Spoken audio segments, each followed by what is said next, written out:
Hello everyone, আশা করছি তোমরা মার্কেটটা থেকে বুঝতেই পারছো। হ্যাঁ, এটা হচ্ছে গড়ানহাটা মার্কেট। তো সন্ধ্যাবেলা আমি চলে যাই গড়ানহাটাতে, কেন আমার কিছু জুয়েলারি কেনার ছিল।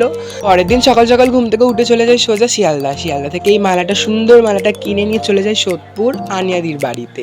আর আনিয়াদি এখানে আমাকে দেখে তো খুব খুশি হয়ে গেছিলো, তার জন্য হাসতে হাসতে কি বকবক করছিল নিজেই জানে গাইস, আমি জানিই না। এবারে বেশি বকবক না করে মেকআপটা স্টার্ট করে দিই, যেহেতু লুকটা ছিল একটু সাবিকির মধ্যে, লোকেশনটা ছিল ওর কাছাকাছি, তার জন্য ওর বাড়িতে আমি মেকআপটা স্টার্ট করে ফেলেছি। তো এবার লুকটা দেখে আশা করি তোমরা বুঝতেই পারছো আমি কোন ভিডিওসটা তোমাদের সাথে শেয়ার করছি। তোমরা দেখতেই পাচ্ছ আনিয়াদিকে টোটো করে যখন আমরা যাচ্ছিলাম গাইস, পাবলিক রিয়াকশনটা যদি তোমাদের সাথে আমি শেয়ার করতে পারতাম। প্রত্যেকটা মানুষ ওকে দেখছে, সবাই এটাই ভাবছে হয়তো পালিয়ে বিয়ে করছে। দেখতেই পাচ্ছ কাকুটা কিভাবে দেখছে, টোটো চালাচ্ছে, টোটোর লোকগুলো বসে রয়েছে, ওরা ঘুরে ঘুরে দেখছে। তো আমি একটু তোমাদের সাথে শেয়ার করলাম। তোমরা দেখতেই পাচ্ছ এই দিদিটা পর্যন্ত মাথা ঘুরিয়ে দেখছে। তো দেখতেই পাচ্ছ রেলগেটটা ক্রস করে আমরা চলে যাই লোকেশনটা মারাত্মক ছিল, দারুণ লোকেশনটা আমার খুব পছন্দ হয়েছে। সোদপুর বারোমন্দির ঘাট, এখানে পায়রাগুলোকে ওড়ানোর দায়িত্ব ছিল আমার। ফটোগ্রাফার যেভাবে আউটফিটটা বার করতে চেয়েছিল ভীষণ সুন্দর বেরিয়েছে, আর ঠিক টাইমে পায়রাগুলোও এসেছিল।